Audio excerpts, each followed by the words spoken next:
Okay, Randolph Brooks here. I'm going to show you how to build the Pipinhot Burner. It's a little stove. If you want to see a demo of it, just go ahead and look at the first video I posted on YouTube and you can see it in action. It's a double wall stove. It's got two separate chambers. The inner chamber is for priming. It only takes a little bit of fuel. I like to use heat.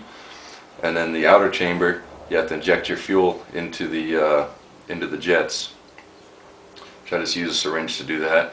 For an ounce of fuel, it gets about 15 minutes of burn time, and it burns pretty hot. It'll bring a Sierra cup with 8 ounces of water up to boil in about 6 minutes. The drawbacks, having to inject the fuel into the jets, and also the primer part, it burns pretty weakly. So it's not a very strong flame, and it takes a little while for it to prime, about a minute and a half.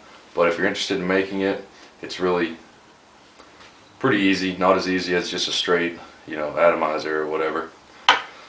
But you're going to use some 8-ounce cans, and I cut them with a razor blade. You can cut them however you want.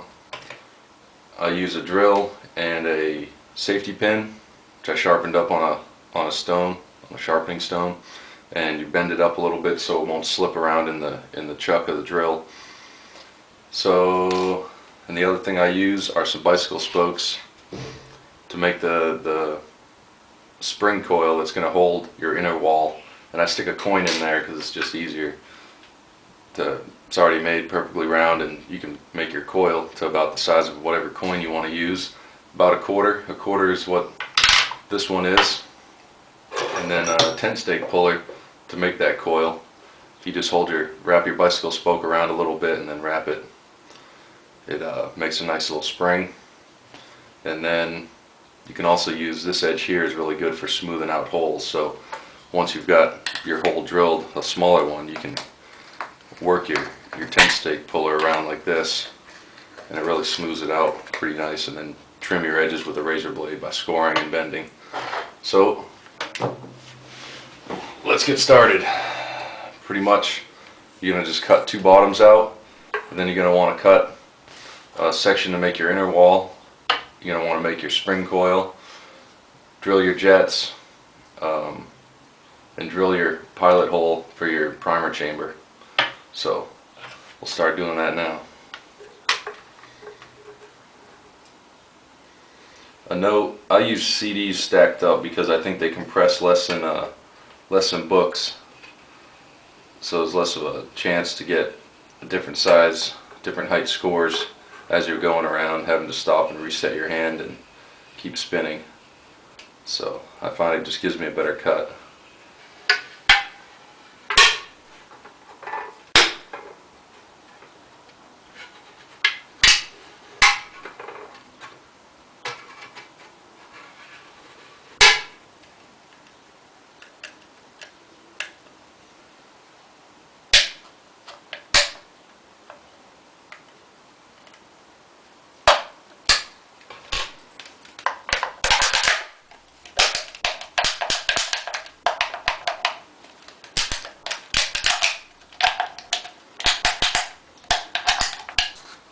Okay, so there's our bottom. This is our top, and you can see you need a pilot hole in the center. And then I stagger my holes a little bit differently. I don't just do the evenly spaced, 16 holes or whatever you want. I make a plus sign, and then a group of holes grouped, pretty closely together. So on the bottom here, see I've changed it a little bit. I've got 3 holes in a triangle, my center pilot hole, and then now I'm going to go ahead and drill my single holes across from those.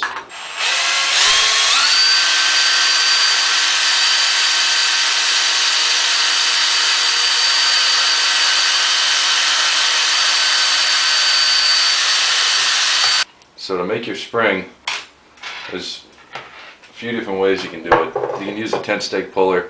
The other way is that you can hold on to a bicycle spoke or a real stiff piece of wire. You want to use stainless steel, and you can pinch it with a pair of pliers and hold the pipe as well as this tent stake. And then you just wrap around. Just pull your tent stake around, making sure it's really tight.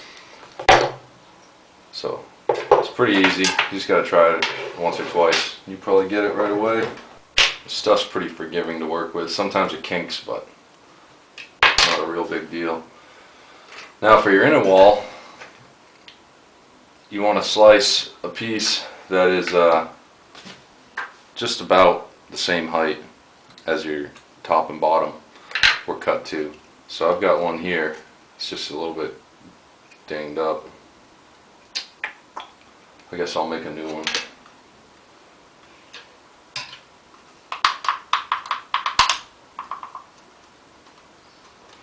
And to make it easier, I'll just cut right up and then slice around.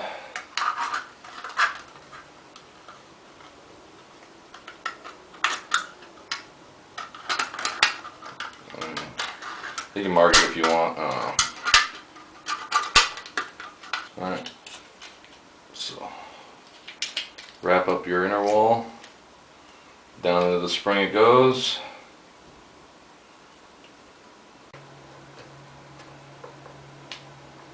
Alright, so once you get your coin started, all you're going to do is just keep putting it in and try to get it flattened out inside of there. This is a little bit tricky. You don't want to slice yourself open on this can, and it needs to be a tight fit, so that way your chambers have separation. You don't want your two chambers to just be linked right to each other. If there's a little bit of leakage, I think it's fine. I'm pretty sure that this one has a little bit of leakage, but not so much that the jets don't act like a pressurized stove. You get a nice burn out of those. Now, since this is pretty much how it's going to sit inside there, it's going to sit there just like that. The top will cap it, and we'll have our stove made. Okay, so now we've got our coin in the bottom of our inner wall with the spring wound around the can slice. That's wrapped up nice and tight. That's what's going to drop into our bottom, and that's what's going to act as our priming chamber, and it's separate from the outer chamber, which is actually going to be where your fuel is compressed and evaporated and pushed out through the jets to burn the stove. So next, all we got to do is drop it in, join the top, adjust the pilot hole a little bit, and fire it up, see if it works. So for crimping the cans to get them together, what I like to do is just use my fingers. I pinch the can like this, and then I push in with this hand and leave this one steady. So it's just kind of bend it over, use your thumbnail to push that down in there. Then I grab it about a finger width apart from that one and do the same thing. So you can see it's a pretty nice little pattern, it's pretty clean. So you just try it out. Just tickle it a little bit, and it should pretty much go right together. I think every video I've ever watched, whoever puts their cans together always has a bit of trouble. Now all I'm going to do is start to rub this hole out a little bit.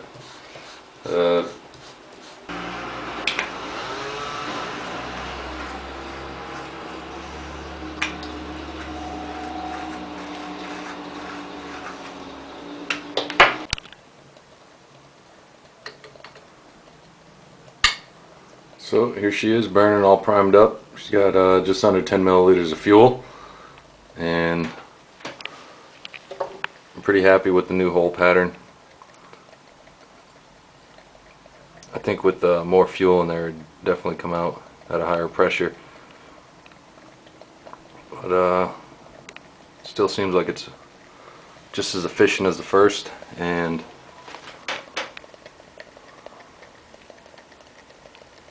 I'm happy with this design. Alright, hopefully you can try to make this at home. If you got any suggestions on how to make the inner primer chamber better, go ahead and let me know, and I'll probably make it out of more solid material so that way I can put a threaded rivet and thumb screw in the side and be able to fill it without having to inject the the fuel into the jets. It's gonna be a lot easier, but there you go, have fun.